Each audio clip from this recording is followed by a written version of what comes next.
increasingly not just about what you say, but actually about what you do. And so your product design and your service design become absolutely paramount in actually expressing your brand positioning and your brand values. And really it's almost as if the big product launches of today are the new advertising campaigns of the 80s and 90s in terms of really giving your brand new news and creating overall momentum.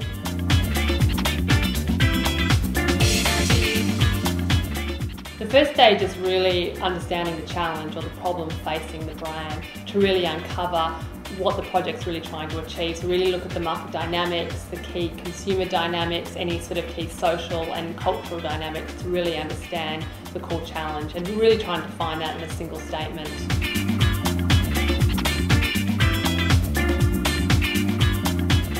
Well, the discovery phase is well named. It's certainly exciting, it's fun, but it's also challenging, but deliberately so.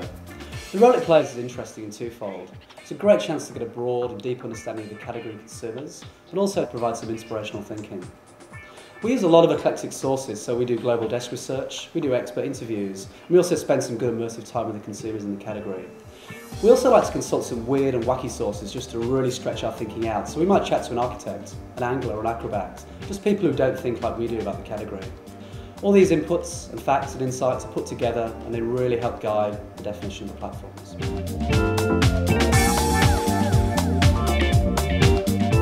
The definition phase is when we piece together those insights and facts to really create our core strategic ideas or platforms.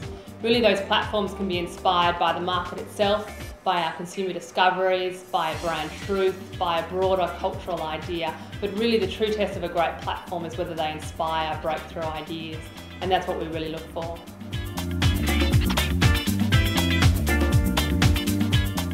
We bring in lots of rich stimulus to actually inspire new ground and new connections to create those breakthrough ideas. For Coke, we've prepared a professional sort of authentic tea ceremony. We also had a socceroo come in to try and inspire ideas. For Arnott's, we actually had people blindfolded and testing new tastes and textures to really try and come up with some new 3D experience type food ideas. So really, I guess, ideation is all about breakthrough sort of thinking. It's all about inspiring new ideas, and that's really what we try to do here.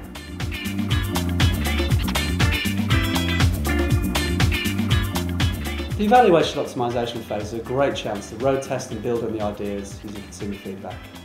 We'll generally hold a large-scale consumer workshop, which gives us the strength and the numbers of people to really test our ideas and build on them.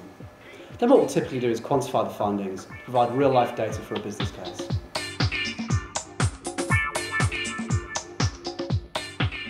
In many cases, there's no better way to actually test out different ideas through rough mock-ups, just because they can be radically different ways of answering the same question. This is where an idea comes to life as a design concept. Within the context of one center, it could be a product, it could be a piece of packaging, it could be a piece of digital interface, a service format or process, or in this case, is actually an interior environment.